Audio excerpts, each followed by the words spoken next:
iyo dadka waaweyn break laga qaato saciido ku soo dhaw bismillaahir rahmaanir rahiim wa nasta'iinuhu wa nastahdihi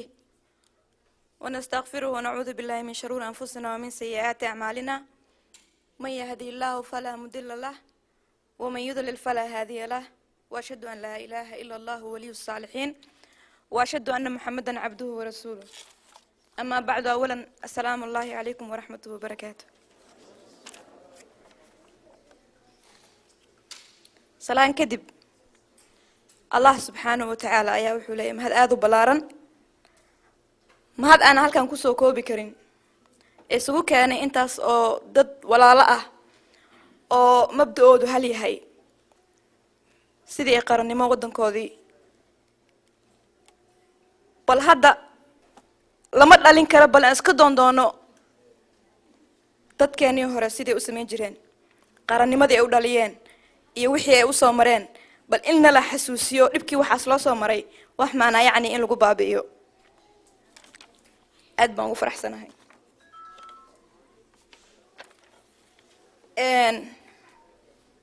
waxaa la yidhi odayaashii iyo waa lagu daalay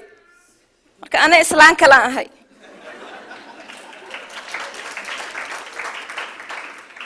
dhibaatadu waxay ka imaanaysaa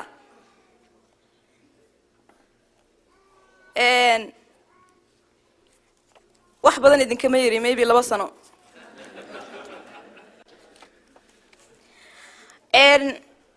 mawduuca la igu soo qoray waxa waaye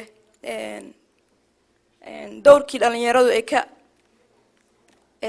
gaadhay ama ay ka qaybgalka ay ka qayb gashay qarannimadii ma qarannimo doonkii runta marka loo hadlo horta ay ahaan runtii ma jeceli inaan rag baa saa igu soo jeediseen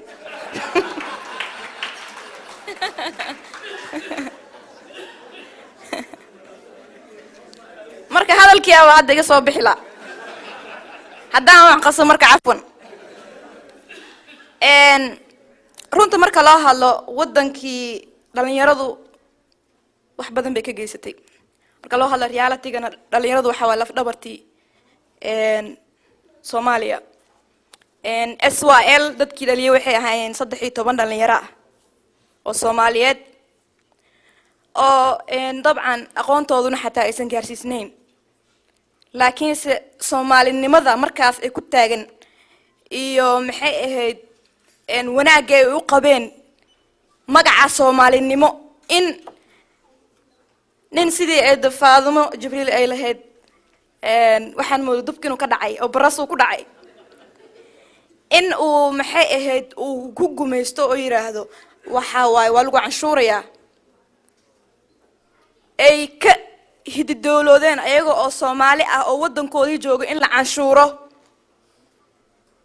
markaas 13 kaas inay isku urursadeen maxaanu sameynaa ay ku bilaabeen waliba waqtigaas oo aad garanaysiin waqti aad u horeeyay inay ahayd anagoo hadda haysana waxyaalo aad u fara badan technology aqoon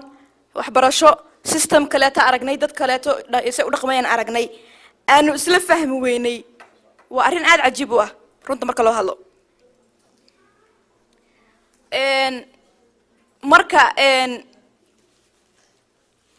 arintii hadda marka la igu qoray ee dhalinyarada dadka adeero iyo dhalinyarada dadka dhan way ka hadleen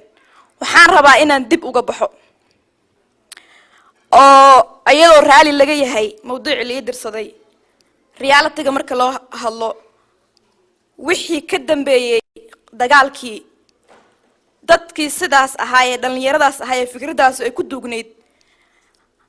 loo baabi'iyay oo qalbigooda lagu beeray inay yihiin reer qansax iyo reer qurac loo kala baabi'iyay waa qadiyad aad u foolxun runta marka loo hadlo wadamadan hadda aanu nimid hadda iska badhaaf wadamada kale Mareykanka hadda aanu joogno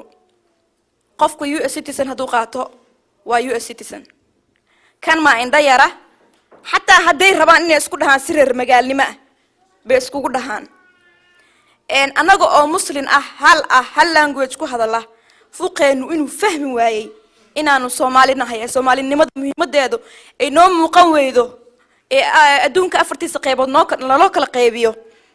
كوي حتى اسكو ودن إنسان اسكو هنا اسكو دقن هنا وهل كان كي مرايا لو يقان صومالي أي نحن ذكوه هشين لأيهين وأرين آذو فالحون إن قفل بقى هل كان فرين وودريمها يا إن أدير هذا التاريخ وكهليي وحبضنا أنا وكما قرنايو وانسجع لهاي لكن قلبي يجوا حكوا تاجن إن صومالي هاي مالك استو أن مريو مريكن 20 years 20 years أيان مريكن جوجا المير بها مركن مريكن إمد ساسو آيت هاي وحن اسكت ضي إن أنتقن كيجي أنا كتجن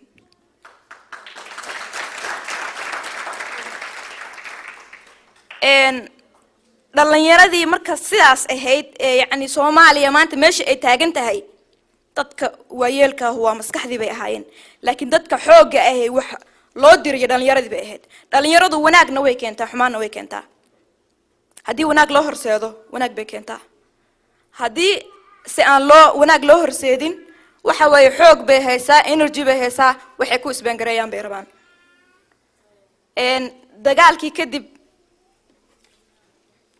dagaalkii kadib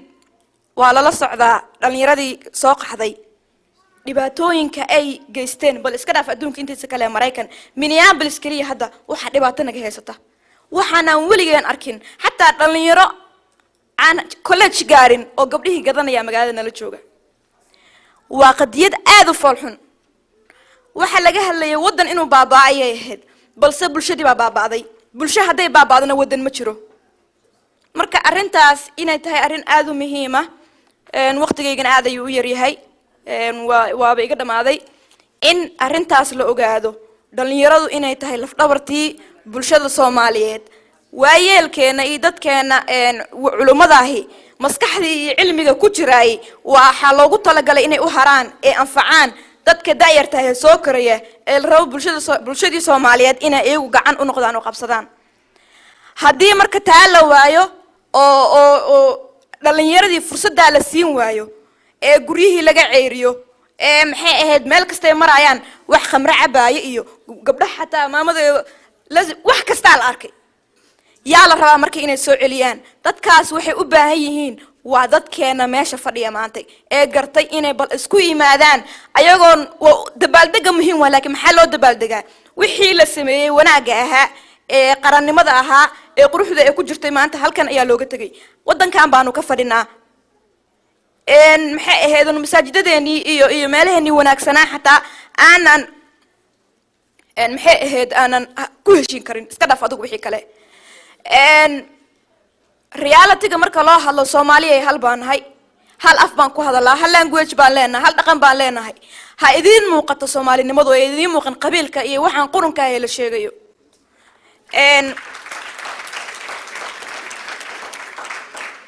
thank you warqadda la igu soo qoray waa meesha iskaga dhaqaaq marka maxay ahayd adinka oo raali ay wish time fiican inaan haysan lahaa sababtoo waxa waaye horta dadka horta qofba Ilaahay meel buu kartida ka siiyay aniga afku iga siiyay marka afkiina waa la isku haystaa adinka oo raali ah waxaad ogaataan dhalinyaradu inay u baahan yihiin gacan inay u baahan yihiin role model inay u baahan yihiin maxay ahayd in adinku aad u noqotaan example haday adinka example eednaan u noqono ogaada ummad kale ayaa example u noqonaysa xumaanta iyo sharaf dhacuna anaga ayuu nagu dambeyn doonaa wabillahi tawfiiq wassalaamu calaykum waraxmatullah sawtan aqana Soomaali weeyo sinjigayga dhalashadu Soomaali weeyo samayskayga aadane Soomaali weeyo ruuxaan salaama Soomaali weeyo sad waxaan la quutaa Soomaali weeyo saaxiib waxaan nahay Soomaali weeyo gogoshaan ku seexda Soomaali weeyo cagta meeshan saara soomaali weeyo jirka meesha laysara soomaali weeyo ma ogoli safaadkiyo kala soocidooda